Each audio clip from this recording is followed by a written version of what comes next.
Hey there, hang on one second. Put on my do not disturb on my phone. Sorry I'm a little bit late today. Been processing, as you know, everybody's been going through a lot. What's weird about grief is when you see someone else go through it, a lot of times everything will come back up again. So I've been trying to put into practice everything that I preach toward y'all. So uh, thanks for hanging in there and knowing I might be a little late sometimes. But today I want to talk about something we don't talk about very often. Now, we've all been involved in it, we've all seen it, we've all experienced it, but we don't really talk about it. And that's what's called trauma dumping. And first of all, what is that? Well, trauma dumping is when you or someone else says to you a whole bunch of what their trauma was, and usually in pretty graphic details, in an inappropriate time, in an inappropriate way. And I've experienced this a lot. I guess I have that face or whatever, but people feel comfortable coming to me and telling me everything, and it can be quite draining afterwards. So, it's different than venting. Venting, everybody needs to vent at times. It's totally different than that. They're kind of stuck in their trauma, things that have happened to them in the past, abuses, things like that. And they usually don't know how to control their emotions. They haven't been taught when is a good time to do this, when it's not a good time to do this. And so it can be kind of take you aback at times. It's happened to me, and I'm sure it's happened to you at some time or the other. But that's what trauma dumping is. The next thing is, what are the effects of it? Well, for the person that's on the receiving end, they can get pretty anxious. They can, it can put a strain on relationships. If you're doing this with friends and family that aren't prepared for it, the person on the receiving end doesn't know what's coming. So it can be quite unsettling. And I'm going to get my notes out here a little bit.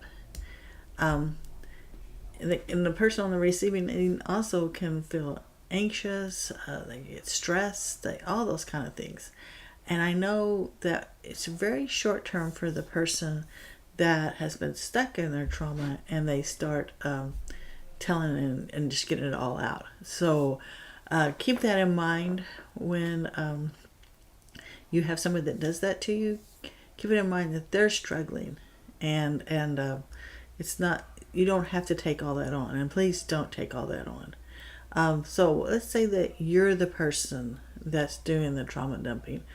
What are some ways that you can manage that? And now you're going to laugh at me, and here I go again, but it really does work. First of all, start journaling. Put all those things that are in your head, get it out on paper. And it helps so much to get it out on paper. You're not thinking about it as much anymore. It's a part of processing it. It's just to get it out. This was a bad thing that happened to you. And that part's okay. It's just got to remember that there are other people that this didn't happen to. And they honestly aren't trained, and they don't know how to help you through it. Then here we go again. I'm going to say it. Meditation. It's so important. These are things that I do every day. Some of these things that I'm telling you, they've just become part of my routine. Everybody's like, well, how can you meditate every day? Well, how can you brush your teeth every day? It's literally, meditation for me is 10 minutes. That's it. And it makes so much difference in my life. Also, physical activity is so important. Get out there and walk. Just move when you're going through these times. Also, do something creative. Oh my goodness. Creativity is such a healing thing. And it can be in anything. It doesn't have to be in a certain area. So do something creative. Also, music is huge. Find that music that uplifts you, that helps you. That will help you get through that. And also helps you manage your emotions to a bit. And friends should be friends. They're not your coaches. They're not your therapists. Let your friends be your friends, because it is so very uncomfortable for your friends and family. Now, yes, you need to tell them what's going on. Absolutely. But what I'm talking about is different than venting. It is you just dump everything out onto the person that's right in front of you. And it can be a stranger. I've had plenty of people do that to me. These people will say this stuff, and when my kids are little, they go, "Who is that, Mom?" I had no idea. I get it a lot of times. I'll be waiting for a different test for Joseph. Some people will come up to me, and then I've made great friends when we, this way too, but they weren't trauma dumping by any means. But that is what trauma dumping is. It is something that can be managed, but it is work on your part.